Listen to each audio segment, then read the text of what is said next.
सबसे पहले तो राजस्थान में हाई कोर्ट का जो वर्जन आया है, जो टिप्पणी आई है आरपीएससी को लेकर, वो अपने आप में बहुत कुछ कहानी बयां करती है।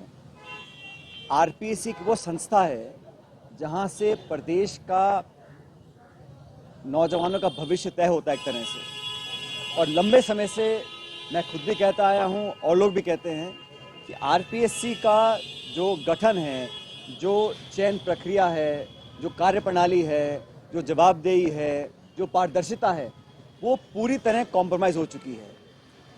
अब जब हाईकोर्ट खुद ये कह रहा है कि आरपीएससी गूंगी बहरी बैठी है, तो मुझे लगता है कि सरकार के पास अब कोई कारण बचा नहीं है, कोई एक्सक्यूज़ बचा नहीं है कि वो मूल चूक परिवर्तन करे।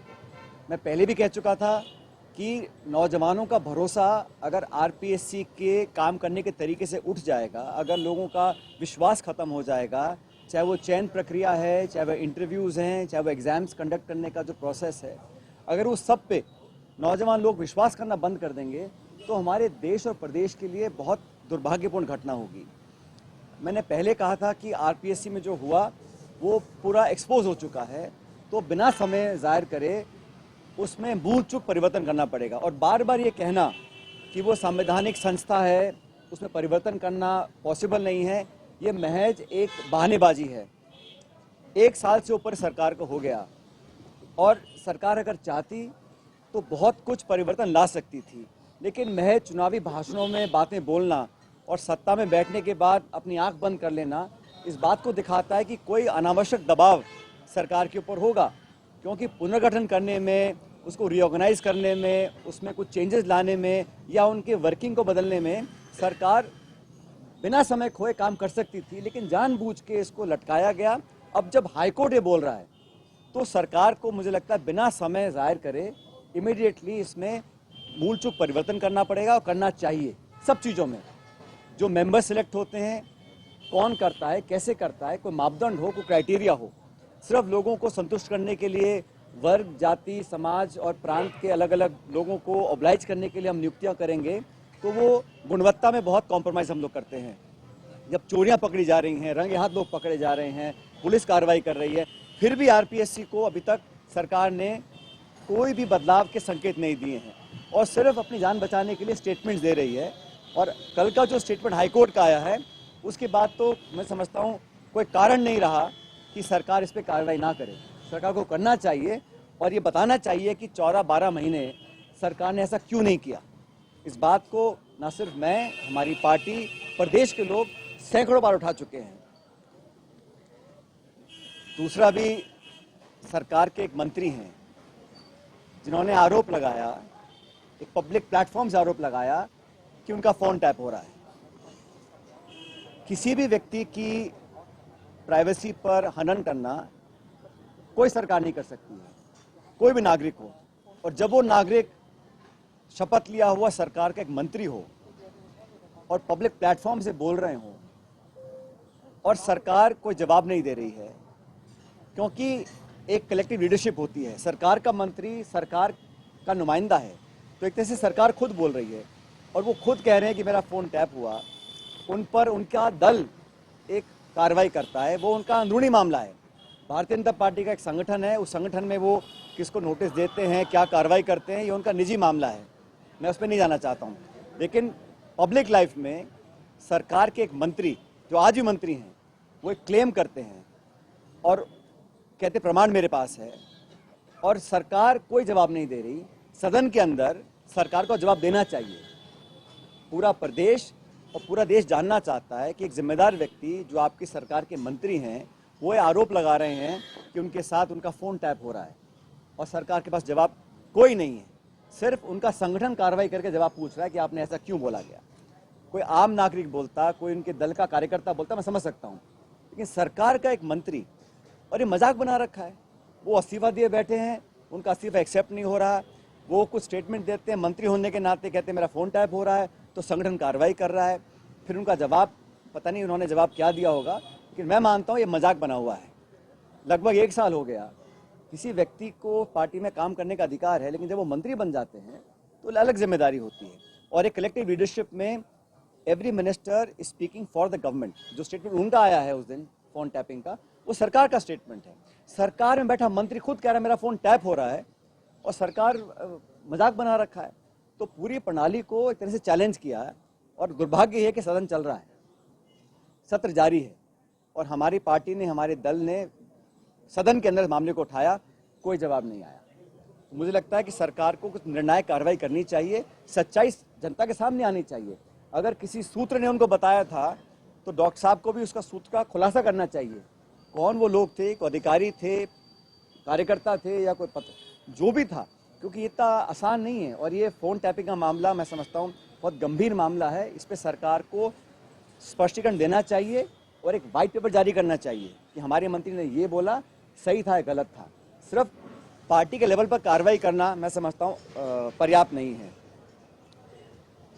उसमें हम और काम करेंगे, और आने वाले हर चुनाव में हम सबको साथ लेकर चलेंगे। मैं इतना स्पष्ट करना चाहूँगा, जहाँ तक इंडिया अलायंस की बात है, इंडिया अलायंस का गठबंधन लोकसभा चुनावों के लिए एनडीए के विरोध में किया गया था। जो संकट देश के ऊपर था, उसको ध्यान में रखकर कांग्रेस तमाम दलों के साथ मिलकर एक गठबंधन तैयार किया था। वो इंडिया अलायंस आज भी मजबूत है। जिन मुद्दों के साथ हमने उसका निर्माण किया था वो आज भी मौजूद है, और इंडिया अलायंस मजबूती से चुनाव लड़ेगा। आने वाले हर राज्य के जो चुनाव होंगे वहाँ अलग परिस्थितियाँ बनती हैं, लेकिन पैन इंडिया लेवल पर कांग्रेस पार्टी और इंडिया अलायंस की जो एक हमारा इकट्ठा आना था, वो मुद्दे आज भी मौजूद हैं, और इंडिया अलायंस मजबूती से आगे काम करता रहेगा। सिर्फ अलायंस में अलग अलग दल होते हैं, हर राज्य में कहीं उपचुनाव है, कहीं राज्य के चुनाव हैं, तो राज्य की स्थिति को देखते हुए अलग अलग पार्टी निर्णय करती हैं। मैं नहीं मानता हूं कि जो चुनाव जैसे हरियाणा में चुनाव हुए वहाँ हम लोग अलग अलग लड़े थे, और दिल्ली में हम लोग अलग अलग लड़े थे, लेकिन जो चुनाव लोकसभा के थे उसमें हम साथ मिलकर लड़े थे। मुझे लगता है उसमें कोई बदलाव नहीं आएगा। But what about this confusion about your alliance with the Bharatiya Adivasi Party? The High Command apparently wanted it. You guys, at the state level, they didn't want it. Then actually that also has kind of fractured the vote. No, in Harsha, South Rajasthan. every political decision is done with the due consideration of the state unit and the AICC. Whatever is in the best interest of the party, we do that. For Lok Sabha, we had an understanding and the elections are over. For the by-election, it's a totally different landscape, and we had to do what the party and the state unit wanted to do, but that was in consultation with the AICC. So I'm saying a by-election or a state election is not in the same purview as the India Alliance for the national elections. लेकिन भविष्य में जो भी निर्णय लिया जाएगा वो अलग अलग दलों के साथ बैठकर लिया जाएगा। लेकिन मैं फिर कहना चाहता हूँ, इंडिया अलायंस का जो गठबंधन था मजबूत है और मजबूत रहेगा। So what about Hanuman Beniwal? What's the party stand on that? मैंने कहा ना, बाई इलेक्शन में हम लोग अलग अलग लड़े थे, लेकिन जो हम चुनाव लड़े थे तो साथ ही लड़े थे। उसका परिणाम यह है कि भाजपा 11 जगहों पे चुनाव हारी थी, तो वो मजबूती का परिचय हम लोगों ने दिया था। और लोकसभा चुनाव में जब भी चुनाव होंगे हम सब मिलकर चर्चा करेंगे कैसे करना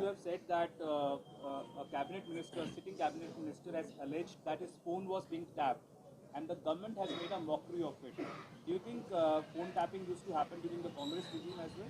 I am saying that when a sitting minister, please understand, it is not an allegation of the opposition. It's not an allegation of an ordinary party worker or a citizen of the state. That itself is very severe and a very grave offence.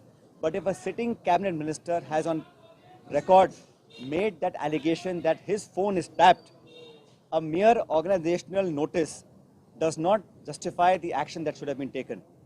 It's a very grave offence, especially uttered and on public said by a cabinet minister, sitting cabinet minister. भाई विपक्ष के वो लोग आरोप लगा, मैं समझ सकता हूँ, लेकिन सिटिंग मिनिस्टर बोल रहे हैं और बजाय सरकार को कार्रवाई करे संगठन नोटिस दे रहा है, उनको जवाब मांग रहा है.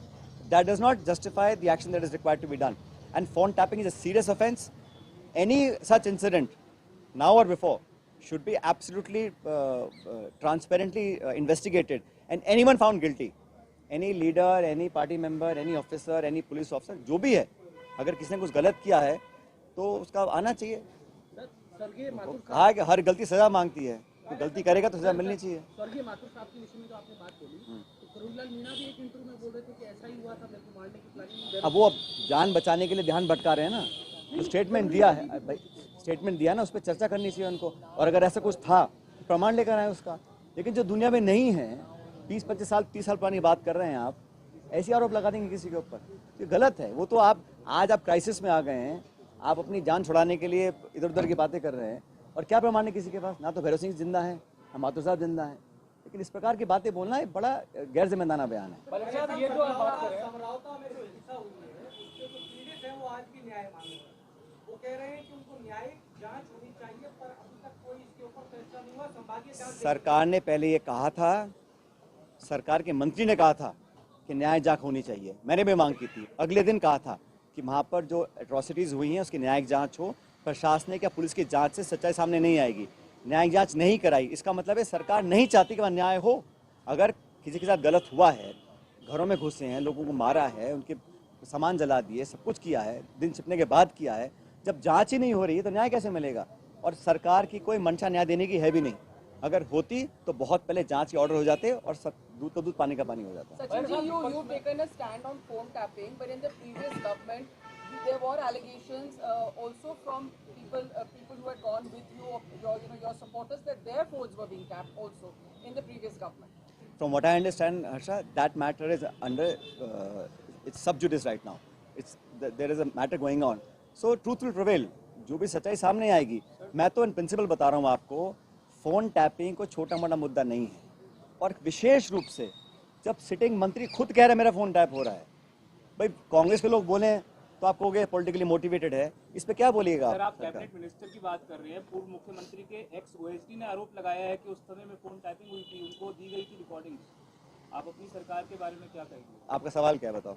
आप अपनी सरकार के बारे में क्या कहेंगे? जांच चली रही है, पता पड़ जाएगा क्या सच है क्या झूठ है। सर, एक एसआई भर्ती वाला कल हाईकोर्ट ने कल टिप्पणी की थी और सरकार से भी जवाब मांगा कि आपका रोड मैप क्या क्या चाहते हैं आप?